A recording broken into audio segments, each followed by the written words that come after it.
இன்னும் ரிப்பேர் பார்த்து முடிக்கலையா மாமா? முடிஞ்சிச்சுப்பா. மாமா ரொம்ப நேரமா உட்கார்ந்து ரெடி பண்ணிட்டு இருக்கீங்க, கடைசியில ஃபேன் சுத்துமா? ம் அதெல்லாம் சுத்தம். மாமா பக்காவா ரெடி பண்ணிட்டு இருக்காங்க. இவ்ளோ கஷ்டப்படுறதுக்கு கடையில கொடுக்கலாம்ல மாமா? முயற்சி பண்ணி பாப்போம், முடியலன்னா நம்ம கடையில கொடுப்போம். மாமா அதெல்லாம் நீங்களே சுத்த வச்சிருவீங்க மாமா. எனக்கு உங்க மேல நம்பிக்கை இருக்கு. பயங்கர உருட்டு போங்க.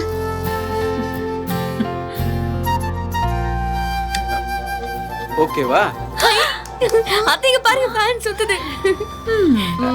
எப்படி என் புள்ள? சூப்பர் மாமா. ஏன்னா மேடம் ஃபேன் சுத்துமான்னு கேட்டீங்க, எப்படி சுத்துது பாருங்க. ஒத்துக்கிறேன்க்கா, ஒத்துக்கிறேன். மாமா ஒரு பெரிய எலக்ட்ரிஷியன், நான் ஒத்துக்கிறேன்.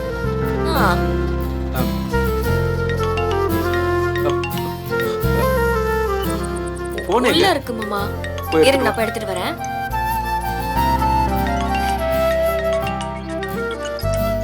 போதும் மாமா, மாமா சுத்திருச்சுல. உங்க தம்பி தான் கூப்பிடுறாங்க. யாரு அவங்களா? ஆஹா, அவருக்கும் தம்பி. அதுக்கு பேரை சொல்லி தொலைக்க வேண்டியதானே? அதை விட்டுட்டு அவரோட தம்பி இவரோட தம்பின்னுட்டு எடுத்து பேசுடா. ஹலோ கதிரு, எங்கடா இருக்க? ஹலோ அண்ணா, கால் பண்ணியிருந்தேன் அண்ணா. இப்பதான் நான் பார்த்தேன்.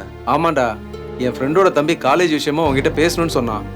அதனால உன் நம்பர் கொடுக்கவா, உன்னால பேச முடியுமான்னு கேட்கறதுக்கு தாண்டா உனக்கு கால் பண்ணேன். கொடுண்ண. ஆனா ஃபோன் பண்றதா இருந்தா காலையில ஃபோன் பண்ண சொல்லுண்ணே. இப்ப பண்ணா என்னால எடுக்க முடியாது, டிரைவிங்ல இருக்கேண்ணே. கஸ்டமர் டீ சாப்பிட போன கேப்ல தான் நான் உன்கிட்ட பேசிட்டு இருக்கேண்ணே. டிரைவிங்ல இருக்கியா? ஆமாண்ணே. எங்க போற? தஞ்சாவூர் போறேன். டேய், வார கடைசியில தானே நீ டிரைவர் வேலைக்கு போயிட்டு இருந்த. திடீர்னு ஒரு டியூட்டி இருக்குன்னு ஃபோன் பண்ணி கூப்பிட்டாங்கண்ணே, அதான் வந்துட்டேன். எதுக்குடா கதிரு? அண்ணே, கஸ்டமர் வராங்கண்ணே. எனக்கு நைட் சாப்பாடு வேணா அம்மா கிட்ட சொல்லிடு. நான் காலையில தான் வருவேன். வைக்கட்டுமா?